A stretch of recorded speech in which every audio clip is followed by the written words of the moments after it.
I'm going to demonstrate after the fact, again, the steps on the sleeve in case anyone was absent or needs a review. So with a piece of folded paper that is going to be roughly 30 inches in length by about 24 inches in width, you're going to fold it in half like this is, so that it's one long piece. And then the first steps is to get from the measurement chart to draft a sleeve. You can adopt the measurements given in the module, or you can use the measurements if you're using a size 8 that I'm giving. So this is going to represent, this first mark right here is going to represent the cap of the sleeve. So from your paper, come down about 2 inches and make a mark. Then measure the entire length. In this case, it was 22 3/4 of an inch. So this is going to represent your wrist. So after you've gotten those 2 points, you're going to come down the cap length given. In our case, it was 6 1/4. And you're just going to square a line out across on your paper a little bit further than the sleeve.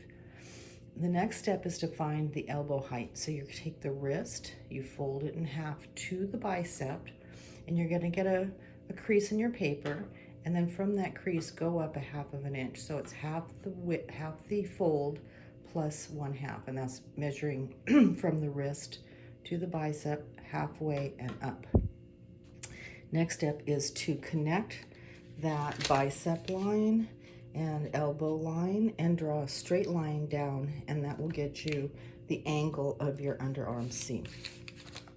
And it'll be pretty close to the measurements of the book. May not be exact, but it'll be close. So that is the first step. Now, the next thing is to draw in your cap.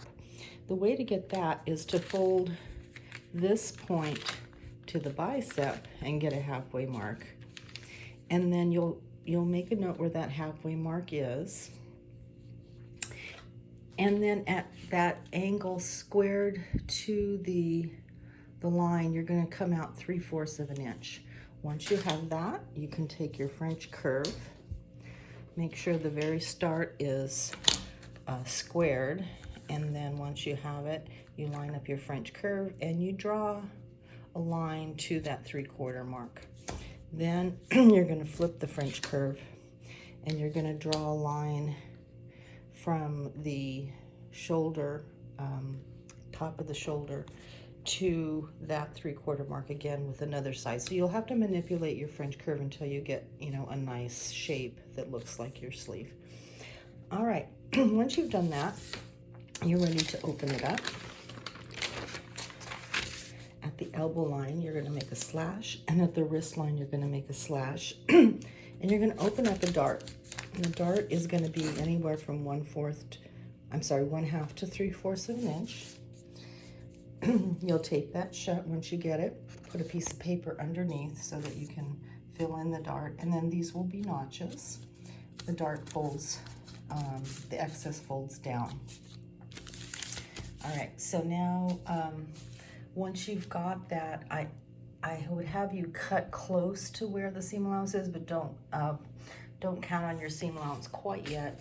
You'll go back to your bodice that you've already, I think everyone's had graded, and your armhole should look something like this. Now, I found that from my form, my line was lower. Every form's going to be a little different. Some had better luck than others. So I had to tape up some additional paper and grow my back armhole because my front armhole was actually a little bit longer, and I trimmed a little bit off the front. So this is what a healthy armhole should look like. Back should be slightly longer than the front. But if they're the same, that's okay. Ultimately, because of the shape of this, mine ended up being, measurement-wise, it ended up being the same. Now in a position to walk the pattern to check the size. So I'm going to start here with the seam allowance is overlapping a total of 1 inch. The middle is a 1/2 inch, so you'll see the seam.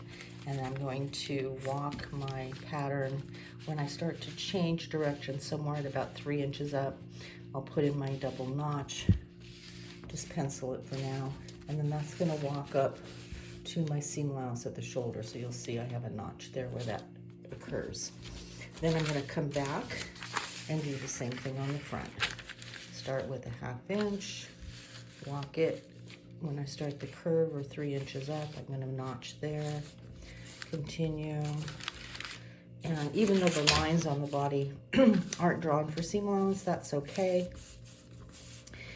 When I get to this, I'm almost, and my notch is just slightly forward. So you want their notch either to be in the center or up to a 1/2 inch forward. If it's not that, we'll continue truing things up until you get that. You just don't want your notch to in toward the back like mine did originally. It's either on the crease or slightly forward. All right, and then you'll turn in all 5 of these pieces in an envelope. Along our folder, which you're using. If you're using a folder, please put your name on the outside of the folder. And you'll turn it in with your pattern card, with your technical sketch. The final one I gave you guys has front and back view and pattern information. And then you can store that for yourself for the future. All right, I will take those patterns home next week to grade. See you soon. Bye.